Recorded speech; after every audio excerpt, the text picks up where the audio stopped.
Okay, I mounted the engine down with the 4 bolts. Put the tank where the guy had it. I threw 2 zip ties on here.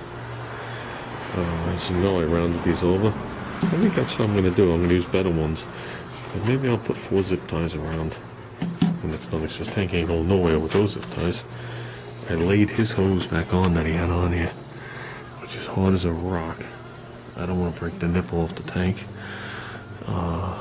But I think the new route's going to be coming right out of here, right down to here. We'll just angle this up. No need to run it like that anymore. So, we'll get some 5/16 hose. I want to see if this thing runs. That's my wonder. Okay, yesterday when I went through this carburetor, this engine had sat a year. There was no fuel in it. The bowl was all full of muck. Now I put fuel in it, and it floods over. I don't know if you guys can hear it. Do you hear it? This is full. See it seeping out? So, it sinks.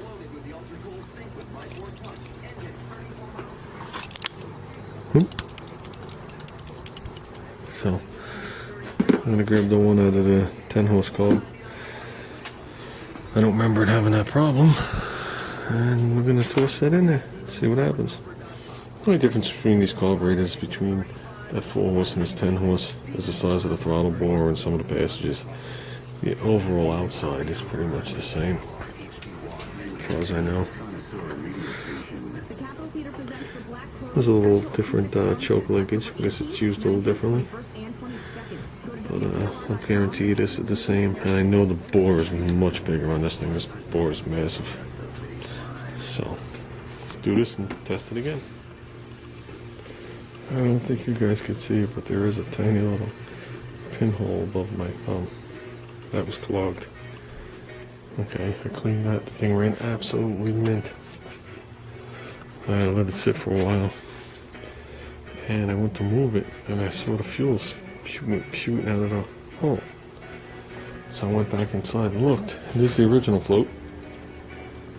It's going to get a fuel.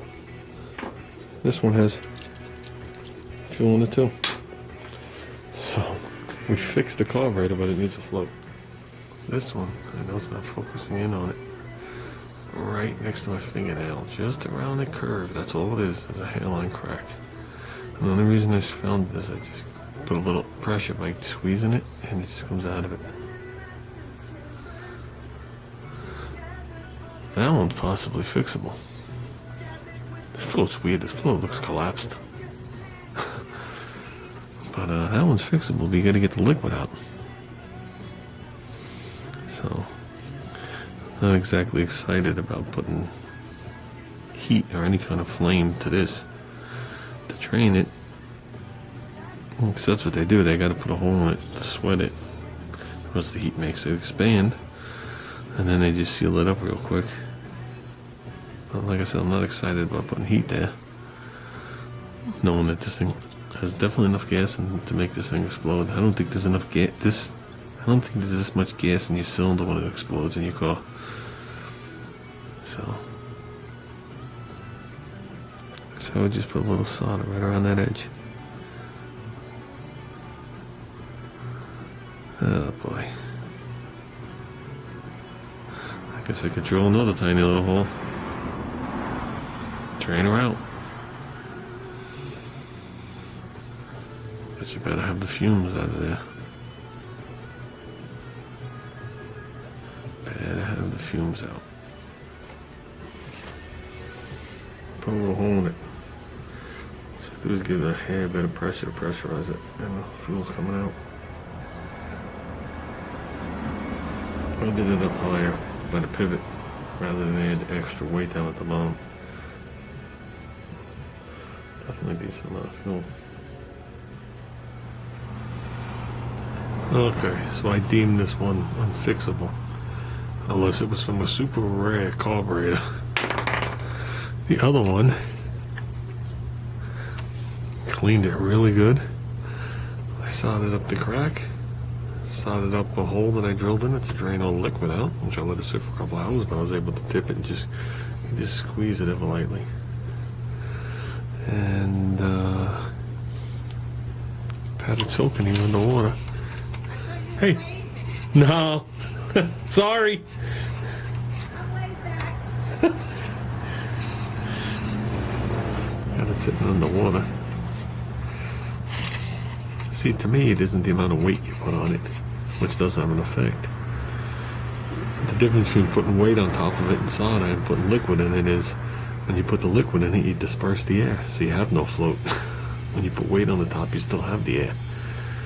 So you can put a lot more weight on it than you can liquid inside. I guess putting liquid in it neutralizes the buoyancy. And then it sinks. Mosquitoes biting me. Yeah, that ain't gonna leak. No sounds or nothing. Let's put it together. See?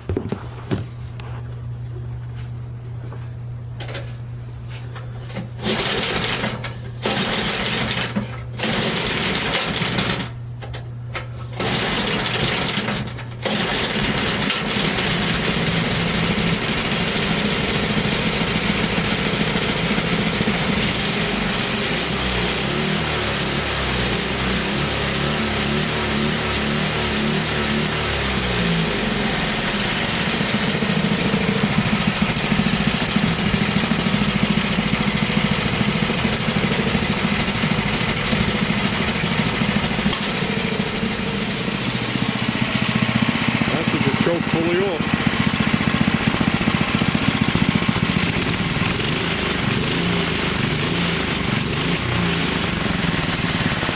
This is full governor speed.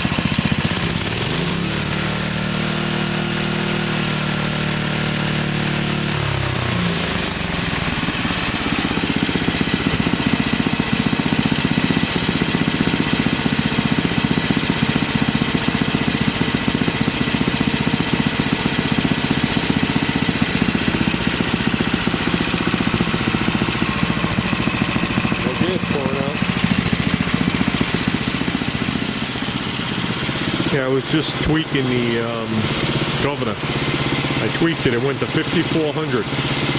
No good. I just brought it back down to looks like 4,100. Let's see.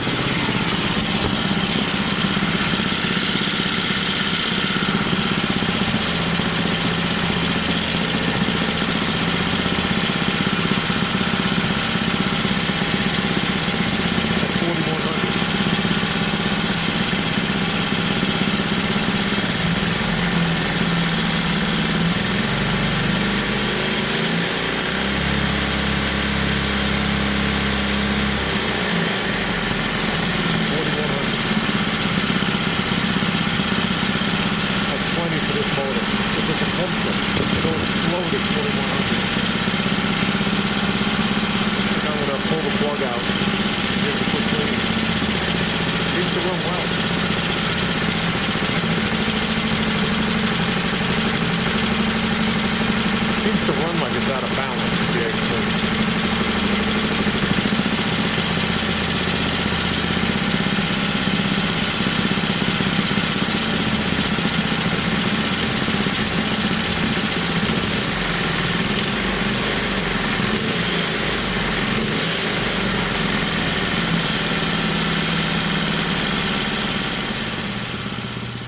There you go, first improvement. Briggs and Stratton. Nice, it's the only one I had in stock, besides a vintage one, and it's not getting a vintage one. So, look at this, even the stickers don't stay on. These motors are crap.